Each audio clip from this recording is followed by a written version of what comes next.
Hello, all my beautiful people. It is time once again for another amazing episode of If You Give a Dad a Podcast.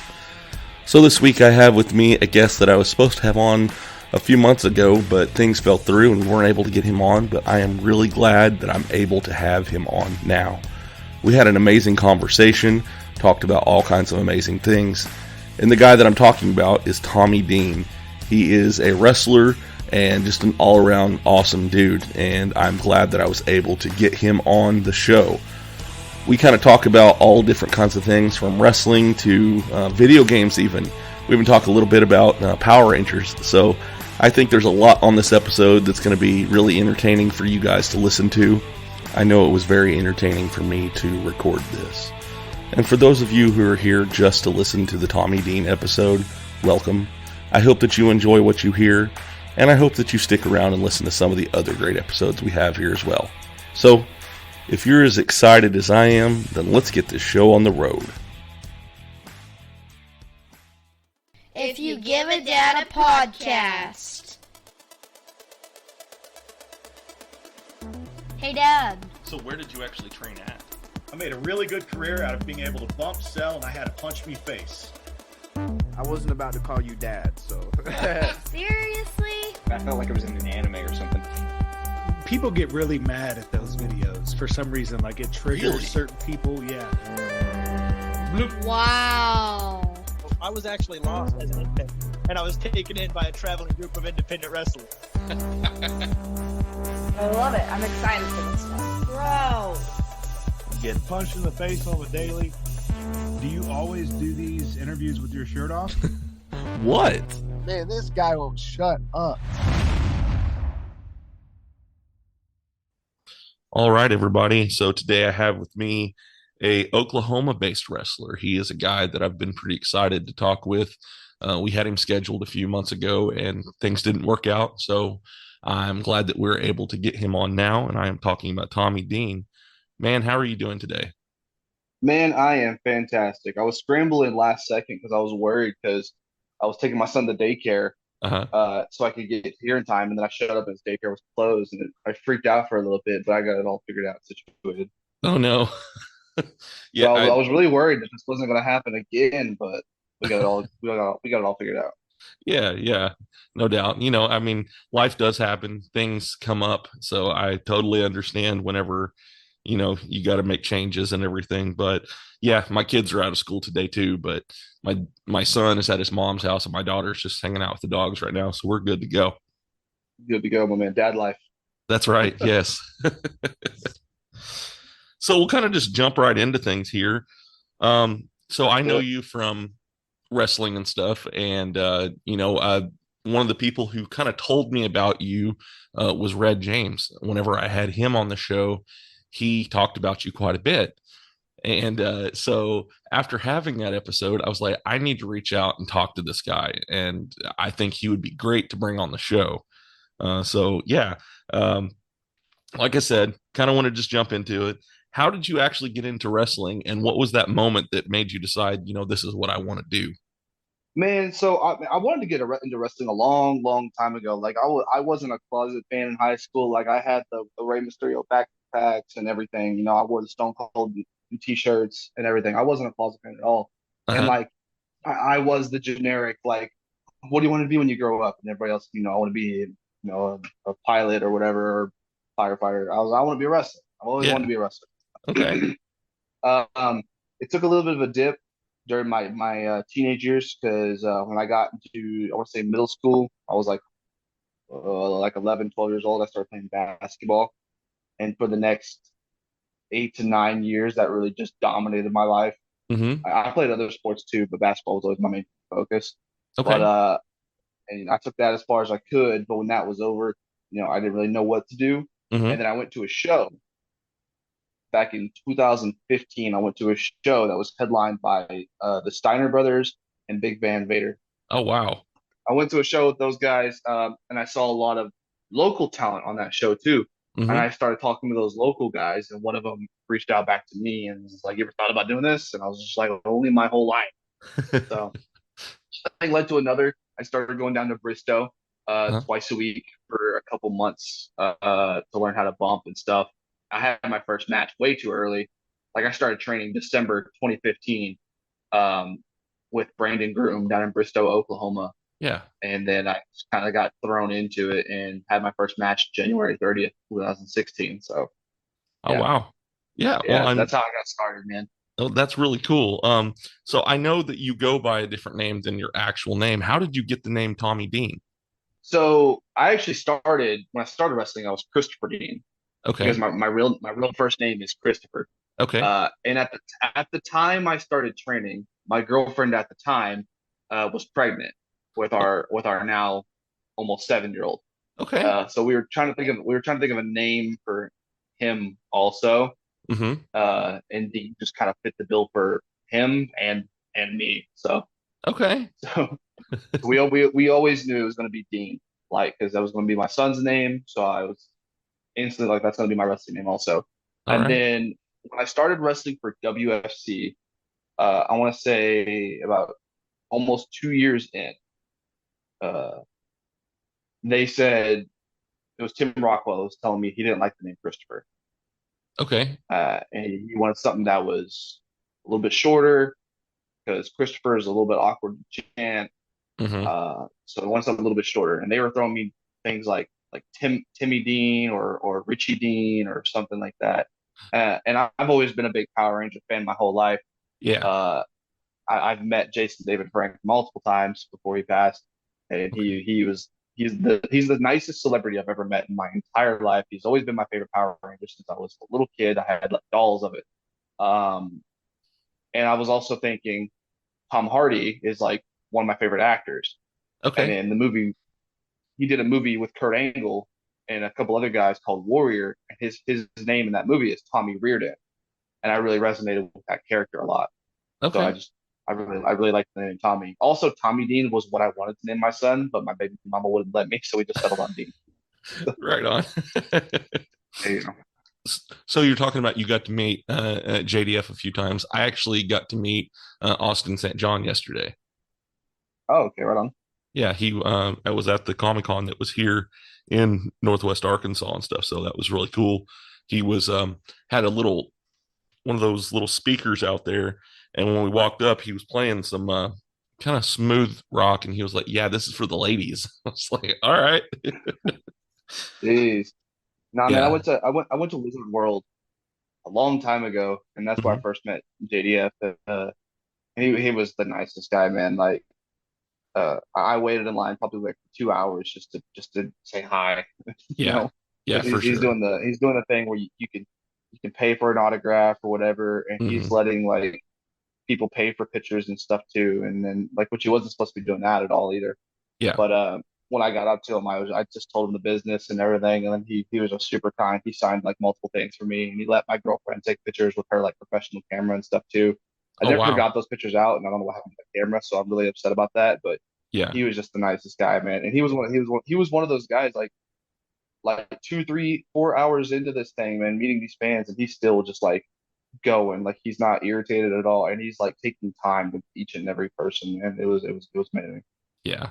I actually watched he had his YouTube channel, where he would show whenever he was going to different events and stuff like that. And I saw times where he was like Yeah, actually sick and he would have to like go and like take a nap and then come back because he just wasn't feeling good, but he loved being around his fans so much that it didn't matter how he felt. He was going to make sure they had to tell him it's time for you to eat because he would just stay out there and talk with them the entire time. yeah, he was awesome, man. He He did the was. same thing like a year later when I met him too. It Yeah. was great. Yeah, I'm always been a big Tommy Oliver JDF fan. He was probably I always said that he was probably my first hero, as a kid because I think I was in kindergarten whenever Power Rangers first came out. And so it's been around in my life, my entire life. And so he was my first hero. So I was very uh, one of the only times I've actually cried whenever a celebrity has passed. So Yeah, for sure, man. Same over here, man. yeah. All right. Well, so I kind of want to go back into stuff. We kind of got off on a little bit of a tangent there, but that's kind of what we do here. We get off on a subject and we might stay there for a while, but it's just a conversation just to have fun, man. Yeah, absolutely. So you said that you trained in Bristol with Brandon Groom, correct? That's definitely where I started. Yes. Okay. And then you've kind of wrestled. Is it mostly in the Oklahoma area, or have you done a lot of work outside of that area as well? Lately, like the last 2 years, Uh-huh. I've probably been pretty equal, man, with Okay. Oklahoma and Texas. Mm-hmm. Especially like this last year alone. Like I Uh-huh. did a lot down in Texas last year.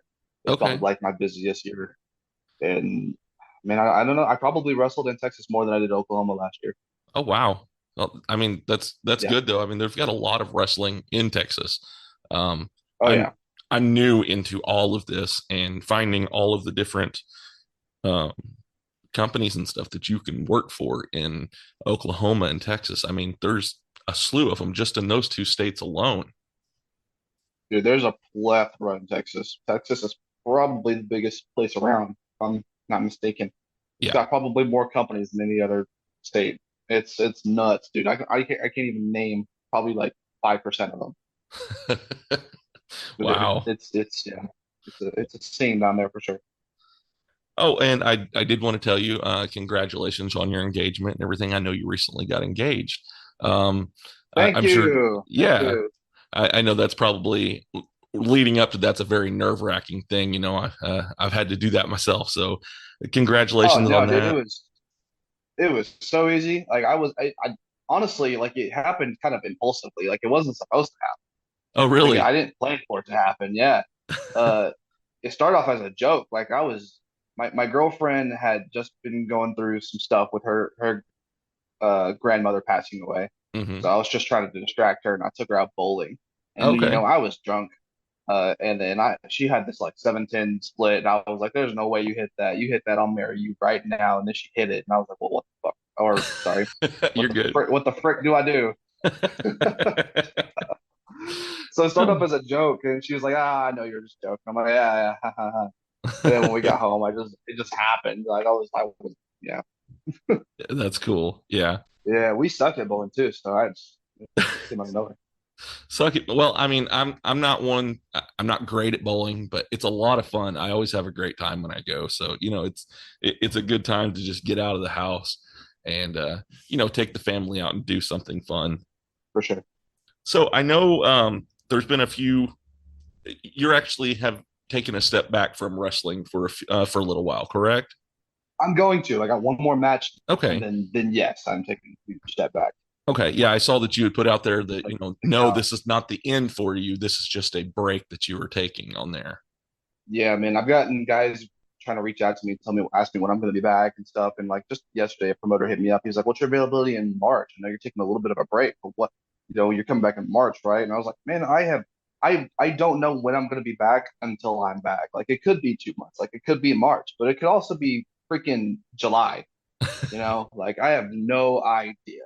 Yeah. Like I might enjoy my time off, man. I might not want to come back until October or something. I might want to just take the year off. Like my body hurts. Like Yeah. I've been, I know you've talked to other guys that's probably been going for a lot longer than me. I know you've talked to Luke and Tim and Justin, whatever. But Mhm. like I've been going for almost 7 years. Like I said, January 30th will be my 7 year anniversary, and I haven't had a break. I haven't gone more than two or three, like except until like right now, probably. Like right now is the longest I've gone without wrestling.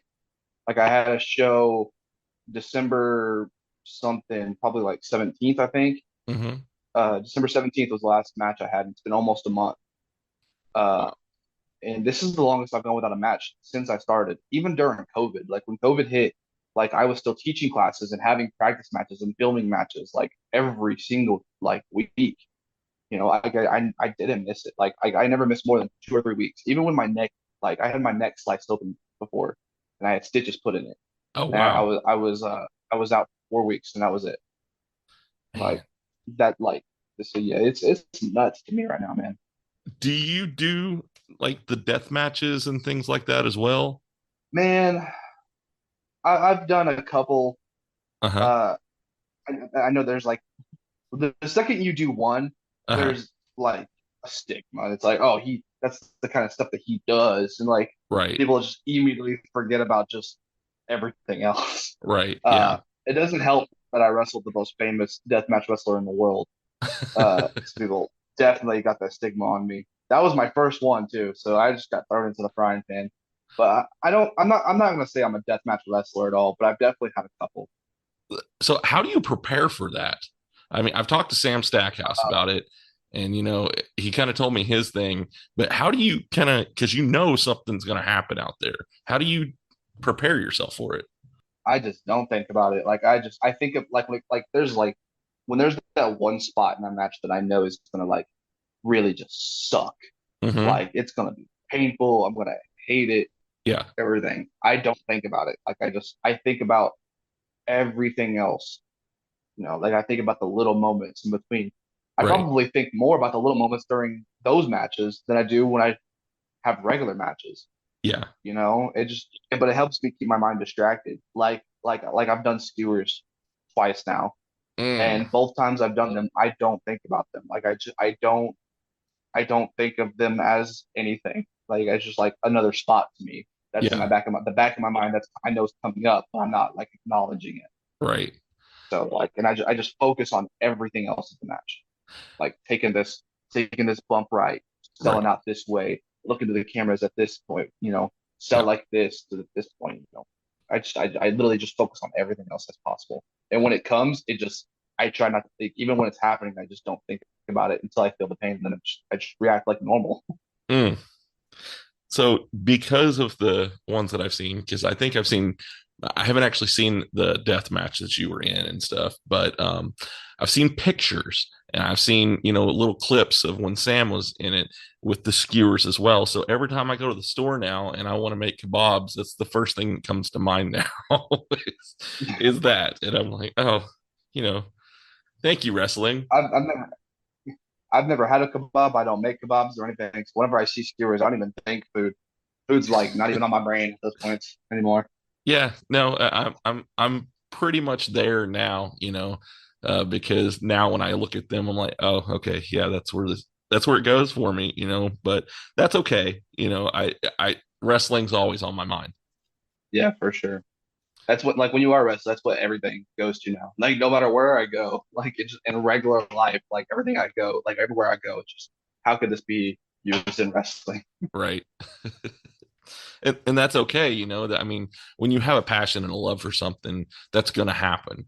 My wife all the time tells me that I talk about my podcast way too much because this is what I love to do. So everything that I look at and everything I do is trying to further what I'm doing here. And I imagine that it's the same way with you because you do love wrestling. Uh, I, to other people, yeah, I don't talk to my girlfriend about wrestling as Uh-huh. much. Yeah. My girlfriend's also like a big fan of wrestling. She watched it probably like the same era that everybody else watched it. They say they watched it when they were younger, Hmm. and she's not old. She's 26. So she watched it probably like, early 20s, late teens, whatever, you Right. know, back when Rey Mysterio was a big deal and stuff. So, but like she loves coming to my local shows, and she likes watching my videos and stuff. Right Whenever I on. talk about wrestling, she's always pretty into it. But I don't really talk about it too much with her. Uh, Yeah. like I talk more about it probably with my friends, because to my girlfriend it's just a normal thing now. Like Right. it's a part of life. But like to like my non-wrestling friends, like that's foreign territory to them. So Yeah. whenever they see whenever I get like a new employee at work, whenever I hire somebody, and then after a while, like we become friends, and I add them on social medias, and then they go through my Facebook and they see the skewer pictures. They're like, "What the actual heck is going on? Like, what are you doing when you're not here?" And I have to explain everything to them, and they're really giddy about it. Yeah. I mean, that's got to be a cool moment though, too, being able to tell them about it. Yeah. After a while, some of them that aren't really wrestling fans, they get a little annoyed with it that I talk about it all the time. So I do have that same experience there. Yeah. Yeah. So, do you have a favorite match that you've been in? Yeah, it's an easy one. I know Luke Langley's told you about it before when he was on your podcast. Uh huh. I had a street fight with him almost 3 years ago. It's coming up on 3 years, January 25th. We had a street fight, and that whole match is just killer. But the only thing anybody remembers is me almost dying at the end because we set up a table Uh-huh. and then I give him a pile driver off the second rope through the table.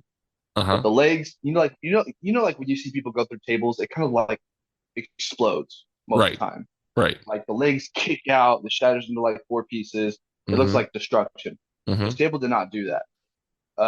This table kind of just it broke in the middle, but then the end of it, like the head of it, popped Mm-hmm. up and just jabbed me in the back of the head neck area, Mm. like towards the left side, right below it started right below the ear. It goes up to the center of the back of my head, and Oh it cut man. me open. It cut me open and sliced it like upwards into me. So it was just like when you see someone like slicing a slice of ham or something. Like it did that, but like a really thick chunk of it like peeled up and stuff, and it punctured a hole like through that also. Like there was like a centimeter wide hole that just jabbed inwards, and I Ooh. bled a lot and was rushed to the hospital and spent like the next like 8 hours in a neck brace and getting stitched up. Wow. That's rough. Yeah, And but and that's the your rest favorite the rest match. of that match is yeah, that's my favorite match for sure. Because like it just adds to it, man. I've got a cool scar from it, man. It looks like a damn smile when I shave my head.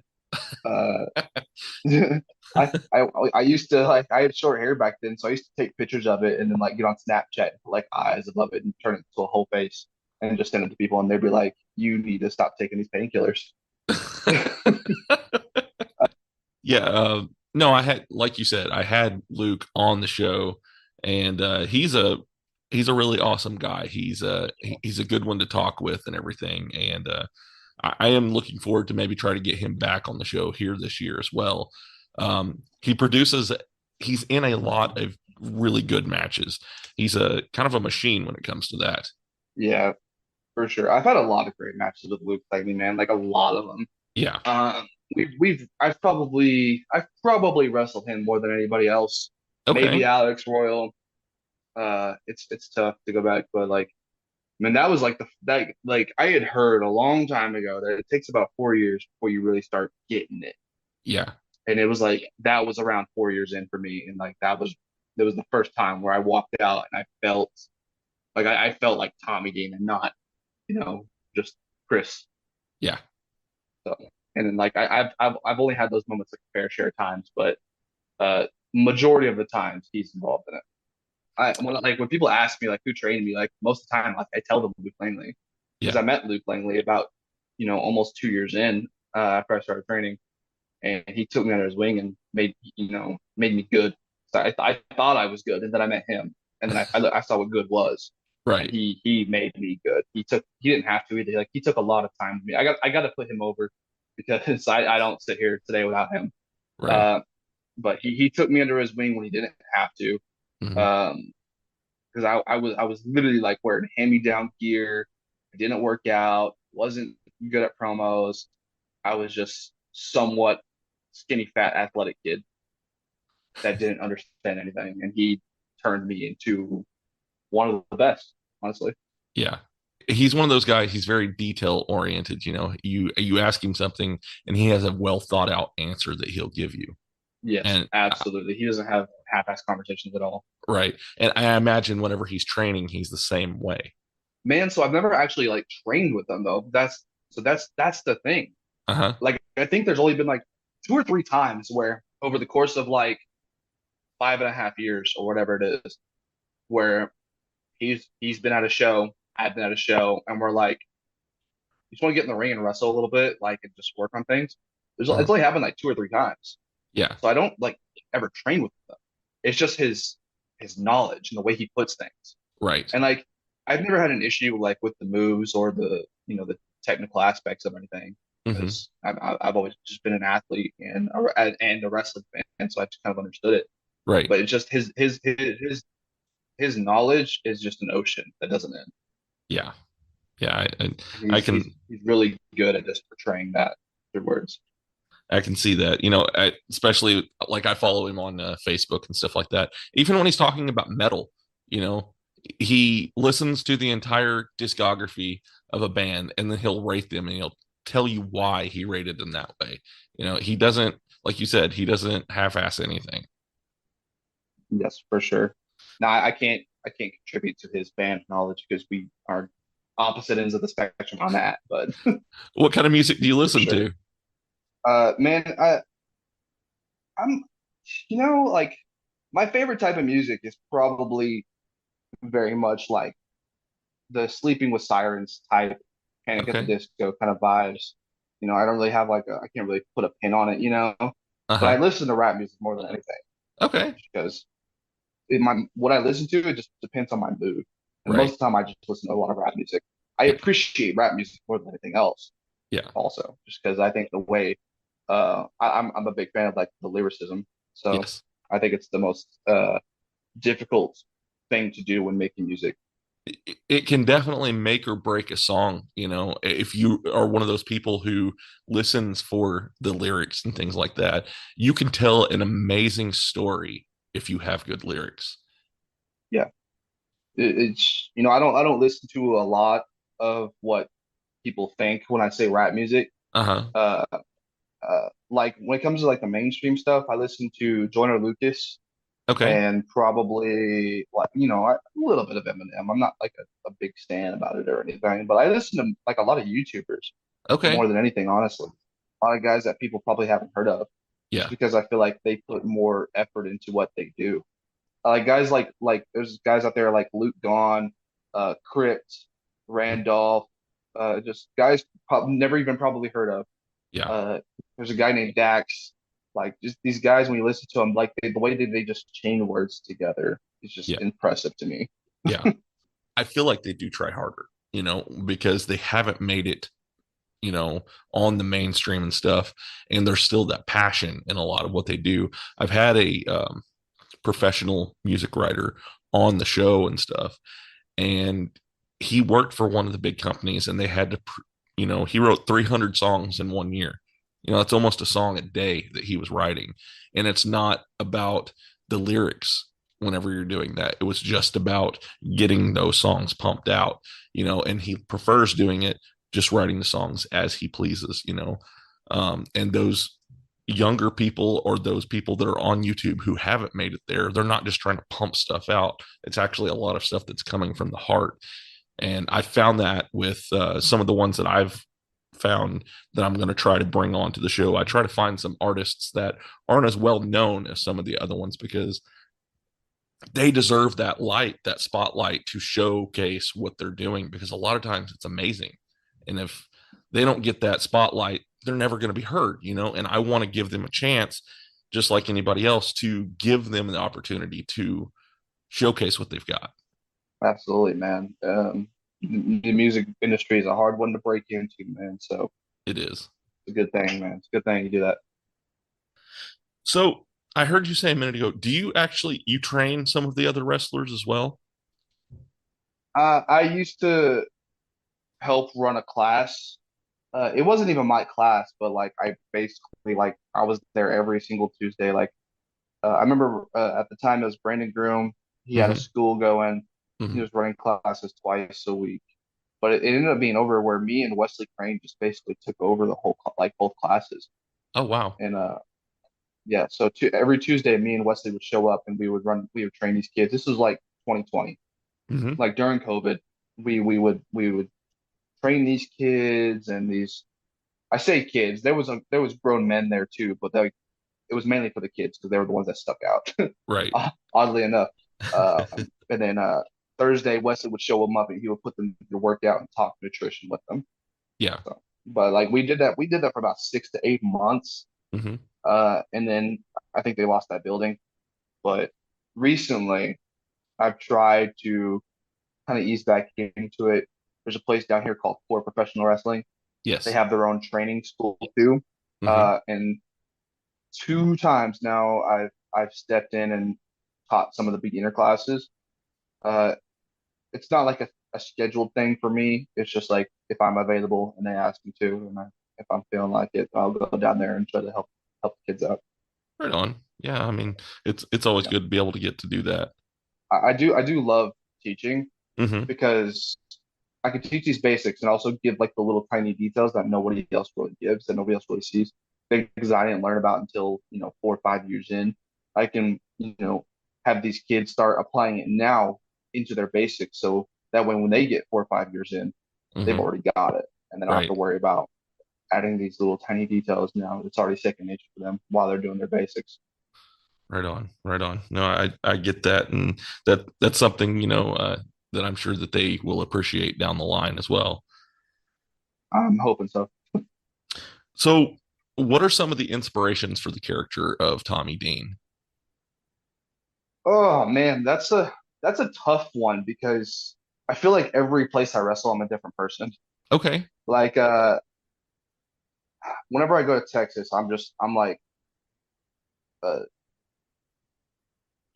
fearless, ready to fight, pound for pound, one of the best natural baby faces. Like there's not really a gimmick to it. I'm Mm-hmm. part of a group down there called Excessive Violence, but it's not really as stable. It's more just like you know like a group that we can call upon if we need it, but we Yeah. all go our own separate ways. So I'm just a guy that's known for I'm a really good wrestler, but if I need to get down and dirty, Uh-huh. you wouldn't expect it, but everybody else knows I can. Like it's that guy. It's like that. It's kind of like Ryu. Yeah. I guess that's the best way I could put it. When he's just a good guy, Mm-hmm. really good at what he does. But if you push him too far, he goes into nightmare mode. Yes. So I guess you could think of it like that. All right. Yeah. That.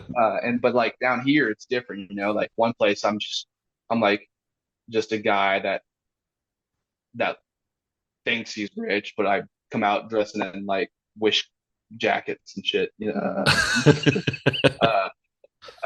I surround myself with other guys and pretend like I'm above everybody else, and I'm just a crybaby about everything. And that's my favorite fun. That's my favorite thing to do, probably, is just to be a crybaby about everything. It's hilarious. And then other places, I like probably like WFC is where I have like my own. It's probably my best character. It's probably my most thought out character. It's like a cult leader that's Mm-hmm. kind of slowly losing his not gonna say losing his mind, Uh-huh. but over time losing his morals and his patience, just and I becoming slightly more unhinged. Not because he's crazy, just because he's just really, really fed up. Okay. Uh, Yeah. okay. Yeah. I like that. Yeah.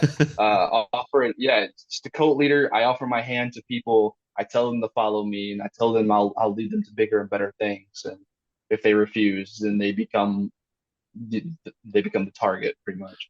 I got you. So is Yeah. there any wrestling styles that you have taken inspiration from like a Shawn Michaels or anything like that? Rob Van Dam, 100%. Rob Van Dam. All right. That's a good Rob one. Van Dam.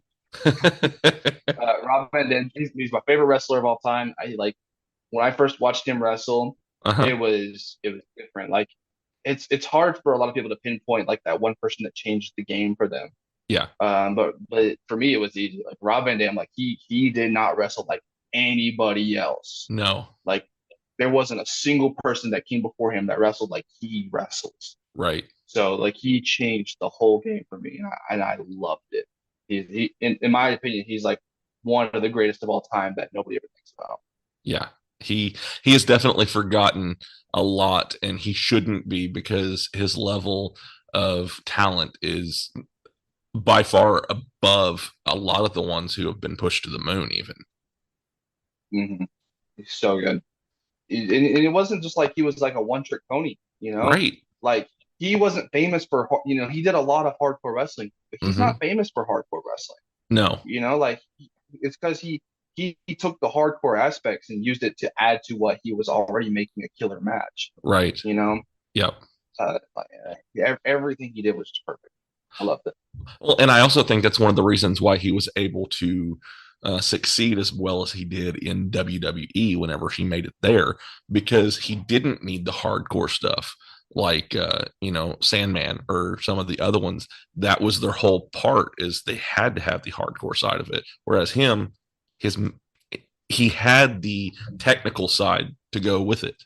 Yeah, he was solid, just just in the ring, moving Mm-hmm. around. He was crisp, everything he did, everything he did also had like a little bit of flair to it, so it was eye catchy, Right. and he was just relatable with a lot of fans. Like he wasn't this overblown character. Like he was Rob Van Dam. Like Right. that's who he was. That was his character. Yep. And a lot of people just like related to it. So it was so easy for him to just be over with every crowd. Yeah. One thing, it's funny when talking about Rob Van Dam. I can't forget this because it. Did you ever notice how unique his pyro was in WWE? It was just a little square of pops, and that was Yeah. it. And everybody had this elaborate, fireworks show going on behind him, and his was just the one big boom, and it looked like a half square or something behind him. And I don't know why, but that part always stuck out to me too. Yeah, it was great, man. Less is more. Yeah, I'm glad he had some exactly. pyro. So we're going to kind of switch it over here a little bit. Like I said, one of the reasons why I was able to know who you are and everything is because of Red James. He Gotcha. I brought him on the show, and he talked about how it just made him mad how much of an anime fan you were. And I was like, you know what? I need to look this dude up. So I looked you up, watched some of your stuff that's online and everything. I was like, I really like this guy. I need to bring him on the show so we can talk about wrestling and we can talk about anime.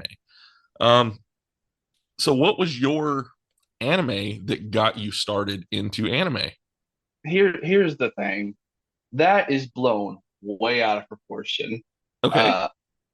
I'm a big Dragon Ball Z fan, Okay. and people just associate that with everything. Right. Yes. It's not. I'm not like this huge anime nerd that's seen like 117 animes and know like everything. Okay. Like, look, I watch dubbed. I don't watch subbed. Okay. Oh, Like, I'm right there with you. that should tell you enough. Yeah. Like I do enjoy anime. Uh-huh. Growing up, it's been probably over a decade since I watched it, but I really loved Yu Yu Hakusho. Uh-huh. The original Yu-Gi-Oh show. Technically, that's an anime, I guess. Yeah. Dragon Ball Z is just goated for me. Yes. Especially like just the Majin era in general. Like that thing to me stands on its own and will for the rest of the time. Yeah. Naragami or Naragame, I guess you're Mhm. over here. Like Uh-huh. I remember watching that show and really, really, really loving that show. But my favorite anime, aside from Dragon Ball Z, most people don't even call it an anime, man. I love Ruby. You ever watched Ruby? No, I don't think I've seen that. Do you know the company Rooster Teeth? Uh-huh. Yeah, it's one of their shows, Okay. and Okay. like most people don't even consider it an anime because it's not tradition. It doesn't look like a traditional anime, like the frame by frame kind of thing. Mhm. It's very animated, like Okay. clean moving stuff, and they've remade it to look like a real anime, I guess, quote unquote real anime, Uh-huh. because people just complain about it all the time. But I genuinely love that show probably more than anything. That's cool. I'm not like a huge anime nerd either. Like I'm a big Dragon Ball Z fan. I'm a big Ruby fan, big Naragame fan, Hmm. and that's pretty much it, man. Like people blow it way out of proportion because I put the Dragon Ball Z stuff on my gear. Yeah. Yeah. Well, it. I will say Dragon Ball Z is probably one of my favorite animes. That's the one that got me started in it. I do watch some of the newer ones now and everything as well, but yeah, Dragon Ball Z probably was the one that got me into anime. Yeah, I watch all the super movies that come out. I don't watch the show versions. I watch the movie versions of them just because just Okay. time and stuff. Yeah. But it's not even so much that I was like really resonating with the whole show. It's just like I really like just the Vegeta character. I know that's very basic to say, and that's what a lot of people's answer are. But like I just think his character is way just more developed and well thought out over time, and he's just always outshadowed. Like I love Dragon Ball Z and the Majin era, but it also like has the worst moment to me also because there's the big moment where Vegeta steps up to Boo and goes through like this 30-minute episode of just trying everything he can, and Boo's just giving him the business, but he's not laying down, and in the very end he decides to just give up his own life to stop this guy. And there's this long drawn out thing where he tells Trunks how he loves him and everything. It's really sad and emotional. And you really just it just hits home all for the next episode to be like, kid, Boo's still alive and here's Goku to beat him. Oh yeah, that was like, come on.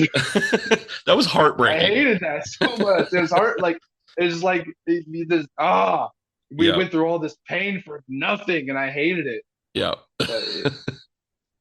It's my favorite, and it's my favorite moment ever, followed up by my least favorite moment ever. Yes. Yeah. That's it's always one. It grabs you right by the heartstrings too. Yeah, man. Yeah. It's just leading up to it's great too, because it's him being controlled by the Majin King or whatever the dude's name was, and Vegeta being the first person that can break that little link, right? That he has over him. Yeah, and being like, I'm not a puppet and stuff, and he just has all this power now, and he can finally step up to this one guy that's been his best for the last 3, 4, 5 seasons. Yeah. And in the very end, he can like separate himself, and like the first time ever, he's able to check his anger and put his issues with this guy aside to go deal with this other thing. And that's when all that happens. And it's a great build, and it has a really great payoff, but then it's just followed up with, here's Goku. And I'm just like, I hate you so much. Well, so the Boo series was whenever I remember I was waiting for the VHSs to come out. I had a buddy that lived down the street from me, and his mom always got him the VHS tapes of it coming out, because he had it to where, you put them all together and it forms the scene from the saga on the outside of the tapes. And I was always ready because, Toonami, they would play everything up to that point. Mm-hmm. And then if they didn't have anything new, they would start it over again. And so you'd have to wait for that new episode to come out. And but I think Majin Buu is probably one of my favorite, along with the Cell saga. Those are probably the top two for me. Yeah, I need to rewatch the Cell saga. It's been over a decade since I probably watched, or close to a decade since I watched the Cell saga. Yeah, stuff. But I go back and watch the Vegeta stuff probably every couple years. Okay, like the Majin stuff. It's I love that stuff so much. Yeah. I've got one of the games. I think it's I can't remember which Dragon Ball Z game it is that I have, but it's for my GameCube, and it goes through and it starts at Raditz and it goes all the way up through the Cell series, and it's a pretty cool game. I think it might even be Budokai. Budokai was good. Dragon Ball Z Budokai 2 is my favorite, ever. I've also played Budokai Tenkaichi. That one was really good also. Mm-hmm. But everything after that, I can't do. I hated Ultimate Tenkaichi. I think Ultimate Tenkaichi is the worst Dragon Ball Z game that I've played. And I can't play any of the newer ones, because the only time I've ever raged at a video game, I don't remember which one it was. I was playing the beta for one of them. I think it was like 2017 or 2018. It was the beta for whichever one was coming out. And I lost like 16 games in a row. It's the only time I've ever raged. I stepped outside. I threw my controller off of a balcony, and I haven't played a Dragon Ball Z game since then. It wasn't Xenoverse, was it? Like raged at, and it was. I don't remember it. It was what you like. It was the one where you could like walk around as like a little chibi looking character, I think. Okay. And to wherever, and then you get into the fight, and it's the 2D fight. So that's what I was really excited for. It was 2D again. Yeah, because that's what Budokai 2 was. It was the 2D stuff, right? Like it was the single picture. It wasn't like a split screen. It wasn't like a over the shoulder look. It was like the old school Mortal Kombat looking thing. I was really excited for that. I loved it, and the game was great. The gameplay was awesome. The moves were awesome. The combos were awesome. I got the business for like the whole weekend. I never won a game, and I had fed up. I had watched all the tutorials. I practiced tutorials. I practiced practiced the juggling combos. I had done everything right, and I couldn't win a single game. And I have not touched a Dragon Ball game since. I just can't anymore. Oh my gosh. Except for my health or my Yeah. pocket. Yeah. Well, yeah.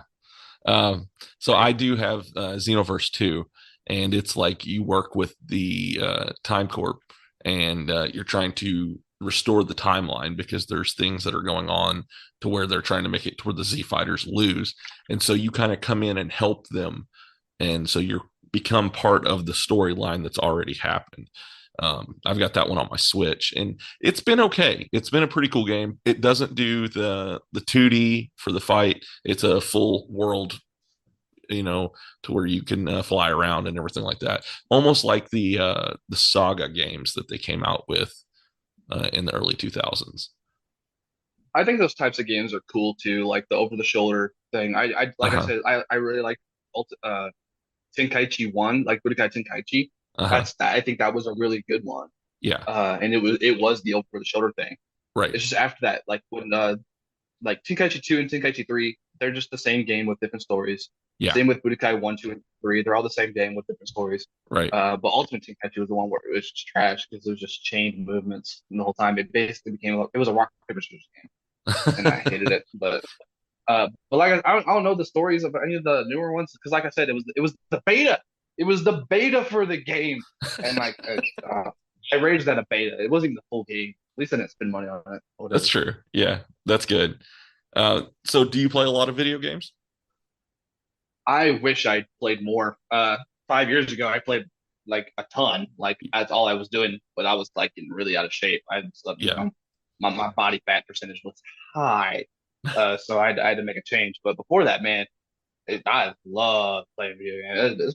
It's my favorite like spare time hobby, I guess you could say. Yeah.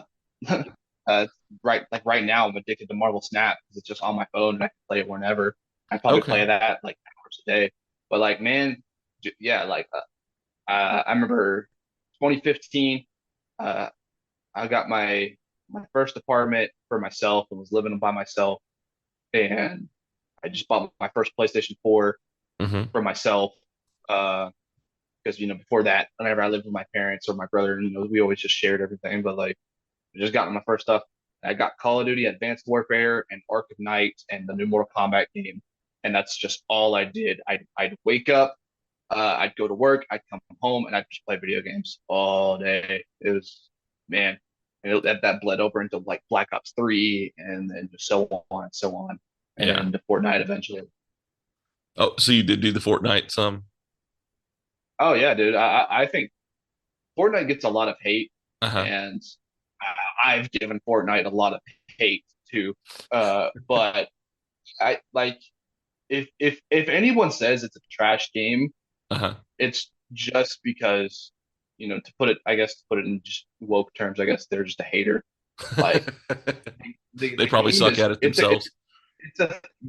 Exactly. Like it's a phenomenal game that has problems, but every game has problems. But like, tell me what game has like put more development into it than that game? It's changed so much drastically from now, from back when it first came out. Yeah.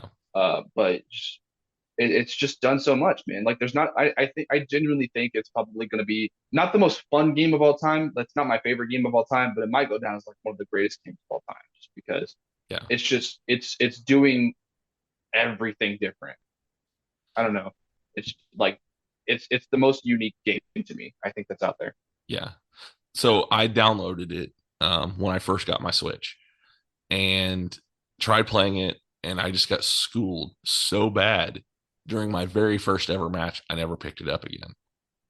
Like, I sucked that hard.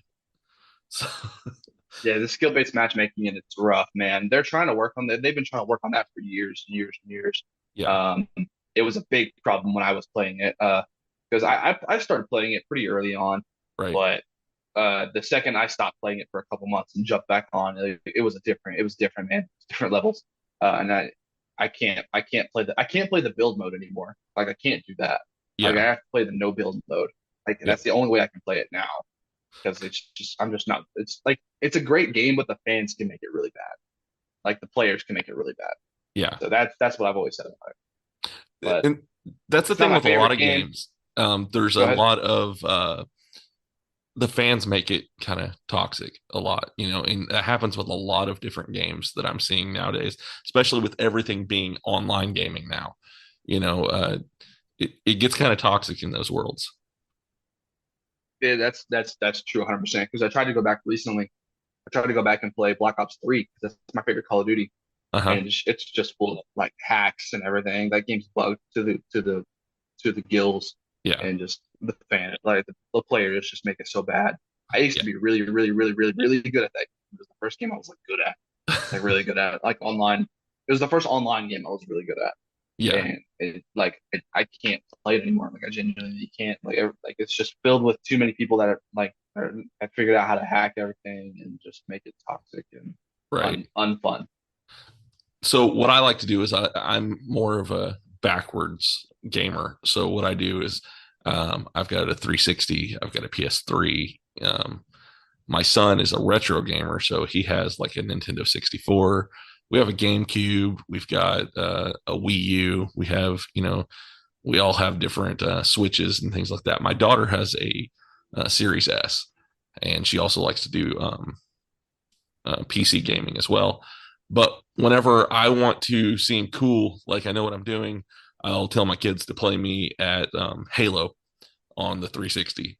And I know that I can school them on that, and because I put so many hours into Halo, and just to have that good feeling every once in a while that I still got it. Oh yeah, if I ever play like my casual friends or anything, like I can totally still whip their ass in Call of Duty.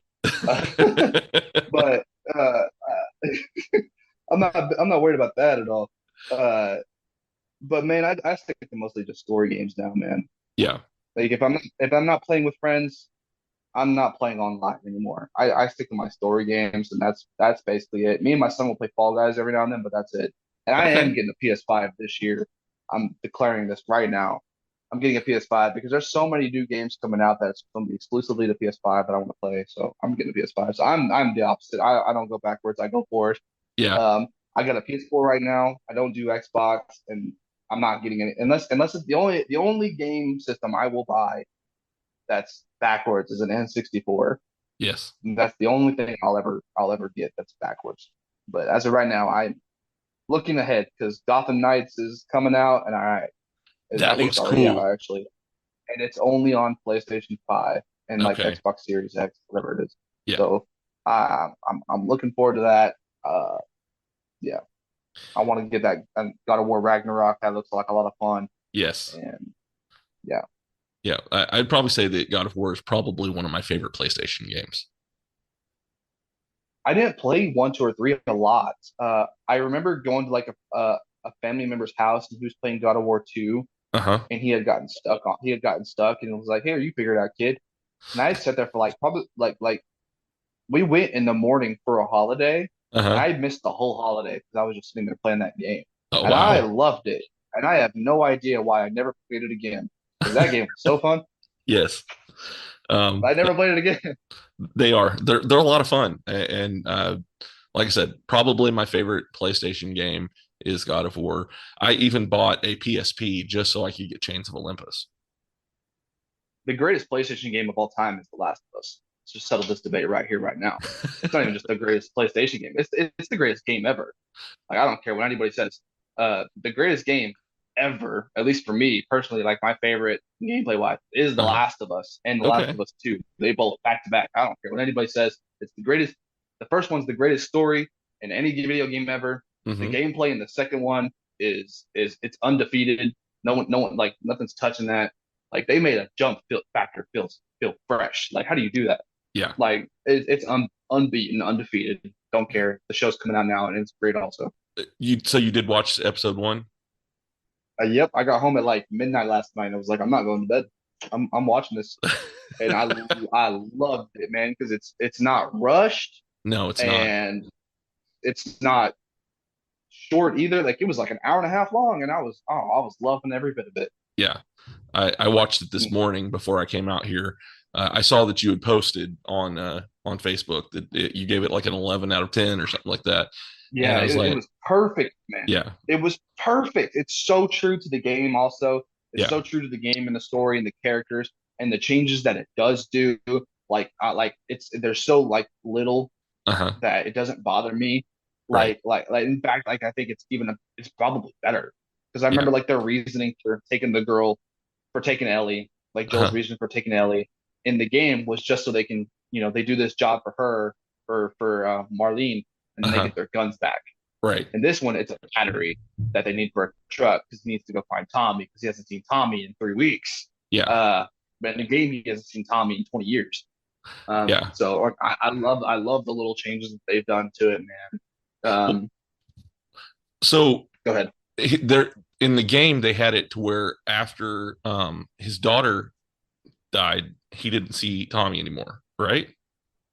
Like that was the Yeah, last time he saw him. like Tommy became a Firefly, I think, Okay. and yeah. Okay. Man, after watching that, I've not played either one of those games, and it Oh made my me really God. want to. Being a dad, I don't get as much time to play video games as I would like to. I also have a full-time job and I do this. So, and I know you're the same boat. You're a dad, you wrestle, and you have a full-time job. So I'm sure you understand whenever I say there's Oh yeah, not much time to play video games anymore. yeah. I want to go back and replay them because I haven't played the second one since it came out. Like Okay. like the very second it came out, I started it and I had finished it in like 4 days. Oh, wow. Um, but I haven't gone back since then because like it's just been busy. And when I play those games, like that's how I play them. I binged them. Yeah. You know, like that first one takes about, I think, if you take your time with it, it takes about 16 hours to complete. The Hmm. second one takes about 26 hours to complete. Okay. And I'm not the guy that can play for 30 minutes to an hour and just put the controller down for those games. Like I have to sit there for like 5 or 6 hours at a time. Right. Find you a nice comfy seat. That way your legs don't fall asleep and stuff and just get to playing. Yeah, yeah, definitely go play those, man. If you're it's oof, if you ooh, man, if you're there for the story, Uh-huh. they got it. If you're Okay. there for the adrenaline and the thrill of it, they got it. Graphics, they got it. Like there's nothing wrong with this game. Like the world building, like it's not an open world game. Like it's Right. really not. It's very enclosed and tight, but it Uh-huh. feels like you feel like the world around you. Right. Like it's so good. It's so good. Yeah. As oh yeah. So I really love how the show it makes you fall in love with Sarah off Yes. the bat. And it's like this could be the main character of the whole show. Like it makes you really feel like this is gonna be our protagonist going forward. Like Yep. that first like 40 minutes, And then Hmm. it's just heartbreaking. Oh, I hate it, but I love it. Yeah. No, I was the same way. I was like, okay, she's gonna be in this, and Yeah, then because that happens. I was like, in, oh in the no. game, you don't spend that much time with her. Okay. She's the Yeah. first person you play as, but you don't spend that much time with her. But oh man, this one you spend a lot of time with her. Oh, it's so good. All right, man. Well, I have a few more questions I'm going to ask you before I get you off of here. And All right, hit me. so, do you have a favorite opponent and do you have a favorite feud? Favorite opponent, Luke Langley. Favorite feud, Alex Boyle. All right. Easy, easy. Luke Langley's been in at least two, maybe three of my favorite matches. Alex Royal has been like my favorite. He was my favorite. Like the rivalry still goes today. It still goes on. It's been going on since I first went to WFC and it hasn't stopped. Hasn't stopped. And they got some good stuff going on with WFC and with He's my Alex Royal. Randy Orton. Oh, is he? Okay. All right. He's my Randy Orton to my John Cena. Like that's what it is. All right. All right. So, do you prefer to work heel or face? Oh man, I only just started working heel like last year, Uh and I loved it. My merch has not loved it, but huh. my but I've loved it though, man. I've loved because I feel like especially today, a lot of the newer guys Uh huh. they don't realize how a heel is supposed to look. Like the heel's supposed to look like he's not as good of a wrestler as the babyface. Yeah. Sometimes the heel needs to look like like a clown or a crybaby. And people want to look super serious and intimidating, big tough bad guy all the time. That's boring. So. Yeah. So, if people want to follow you, how can they do that? Oh, Tommy Dean on Facebook, the Tommy Dean on Instagram, Twitter. That's basically where I'm at. I have a TikTok right now. I don't remember what it is because my TikTok's been deleted twice now, so I've just kind of given up on that. But yeah, man, it's easy to follow me. Instagram. I'm trying to get more active on Twitter. I have a Hive account also. I don't post nothing on there, but I'm trying to be more active on Twitter and Instagram. I'm really working on it, my man. Yeah, just the Tommy Dean 32. You can find me pretty easily. All right. And is there any last things that maybe you want to say to your fans before I get you off of here? Listen, I'm about to go away for a little bit, but that's okay because I will be back. And when I am back, I'm going to be bigger, better than ever. That's saying something because I'm already pretty damn good. And while I'm gone, buy a t-shirt. ProWrestlingTees.com/TheTommyD32. All right, man. Well, it has been wonderful talking to you. I've had a really good time, and I can't wait to see when you come back. Absolutely, man. Thank you for having me on. Yeah, you're welcome. Talk to you later. What's up, everybody? This is the Showcase, Alex Royal, brand new host of When This Microphone Hits My Mouth. You get the idea. We're going to be bringing you guys new episodes every single week, keeping the same popular style format that we had on What Can You Offer, my other podcast with John Cross. Be sure to check that one out because every once in a while you might see another special episode, and you never know, John might cameo on this one every once in a while. But we're going to bring you unique perspectives on all things Oklahoma wrestling, pop culture, entertainment, podcast, and really, honestly, just anything that pops up. We're just going to have a free-for-all, have conversations, have guests, and have a grand old time. So be sure to check us out every single week. The goal is to have a new episode drop every single Friday, so you, yourself, your friends, and everybody else listening to this right here can check us out. Be sure to check back. We are Talking with Words, and we are checking out every movie, every book, every video game, every TV show that we can get our hands on. Welcome back to Talking with Words. Sorry about your eardrums. You're here with Rob, Sally, Cameron, Ryan, and David. Man, that fucking delay kills it, doesn't it? This will be fun in the edit room. You should let him go first. So how well do you know your favorite movie? How much hate do you have for your most hated movie? Because we can definitely help with that. I'll buy you a drink. You don't have to flirt. So tonight we're going to watch Memento. Hey, we're going to watch Nope. And we're going to watch the new Thor movie. You know this is also called The Big Salad? Maybe she had ribs like Matt Houston. They're just made of jelly. I was thinking the same. They're so fragile. You touch them and they just snap. Russell Crowe, when he comes down to address Thor, his little stop and pause, and he lifts his his skirt up and walks down. Yeah, he prances down the stairs. It was so good. He has not aged well. Come nerd out with us at Talking with Words anywhere that you listen to podcasts. Yow! Charlie, take it away. Are we recording? All right, everybody. I hope that you enjoyed that episode with Tommy Dean. I had a lot of fun talking with him, and I can't wait to get him back on the show here in the future. Maybe we can talk more about The Last of Us and things like that. I think that would be a lot of fun to kind of compare the game to the show and things like that. So we'll see what happens with that. Hopefully we'll be able to set that up whenever the show does end. That way we can kind of discuss that more. I had a lot of fun talking with him. I think that he's going to do a lot of great things when it comes to wrestling and things like that. I know that he won Wrestler of the Year and I think maybe Match of the Year when it comes to core wrestling in Oklahoma. So congratulations on that. And can't wait to see where your career goes and what you do next. So I've got some really cool episodes that are coming up, and the next one that you are going to hear is another one that I was supposed to have a few months ago, and something came up, and I was able to get him on now, and that is Duke Cornell. He was in one of the matches at my very first show that I went to. He was in the main event against Luke Langley, and I have to say that was probably one of the best matches that I've ever seen, and it's what really got me into watching independent wrestling is because of that match that they had. And I even told Luke Langley at the end of the match, I said, that's better than most of the things that you see on TV right now.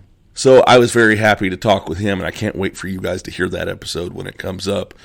And then the week after that, I should be recording with Big Joe Helms, getting him back on the show to kind of talk and see where he's been going. He's had a lot of things going on, and I'm excited for him to maybe tell some stories about all the different cool things that is going on with him in his wrestling now. So, yeah, those are some cool episodes that will be coming up over the next few weeks, so just stay tuned and listen for those. If you want to keep up with the show on things that might be coming up or people that I might be having on and things like that, you can follow me on all the social media pages. I have a Facebook, I have an Instagram, I have a Twitter, I have Snapchat, I have TikTok. You can follow me on any of those. I also have Hive. Look me up on those. You can find me on any of them. Just type in If You Give a Data Podcast in the search bar, and I will come up. If you want to look me up directly on Facebook, you can do so by looking up at IYGADAP. That is the acronym for If You Give a Data Podcast, or as I like to say, IGADAP. You can also find me on Instagram, and that's at Give a Data Podcast, and you can find me on Twitter, and that's at DadPodcast11. Hive is the same as Twitter, at DadPodcast11. You can also, like I said, find me on Snapchat, and you can find me on TikTok, and I believe those are both at IGADAP as well. Also, if you guys would like to send me an email, you can do so by sending it to giveadatapodcast@gmail.com. I look forward to hearing from you guys there. I look forward to hearing from you guys everywhere. Let me know what you think about this episode. Go and rate it and review it. Let me know if you liked it. Let me know if you hated it. Just tell me what's going on and tell me what you think. And I enjoy hearing from you guys, and I enjoy interacting with you. So, yeah, send me a line on any of the social medias or an email or anything like that, and I'd just love to talk with you guys. So I do have some merch out. You guys have heard me talk about it. I've got a few t-shirts that are out. You can go and find those on Shirtcasters. They are also on all my social media pages.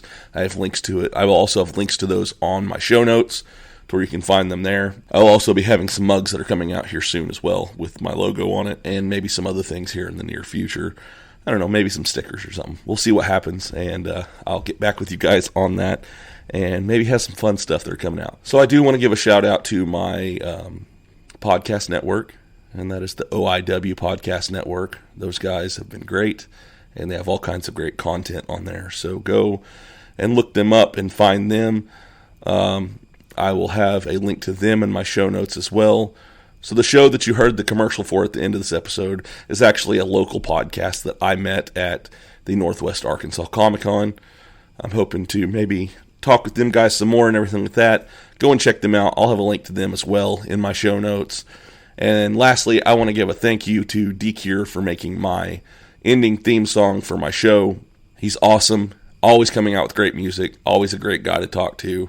Thank you, D-Cure, for doing that. I'll have links to his stuff as well if you want to find more of his awesome music. And if you want to, go out there and listen to his episode that I have, and that's Hip Hop, TikTok, and Pokemon with D-Cure. So go look that one up. That's a great episode to listen to. All these episodes are great. Just go back and listen to them. Tell me what you think. Rate and review those as well. Well, I love you guys. I hope that you have a wonderful week, and I will see you next time. Bye.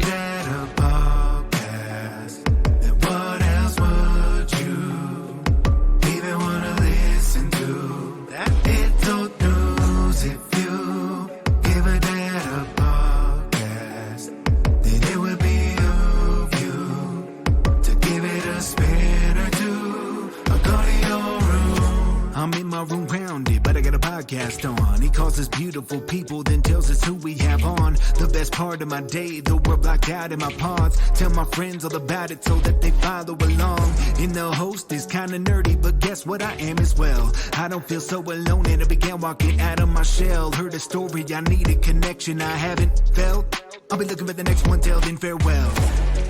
It's the podcast for me. Have it on, better go see. Listen closely, download and tune in remotely. It's the podcast for me.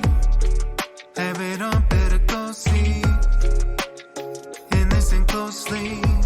Download and tune in remotely. This podcast is part of the OIW Podcasting Network.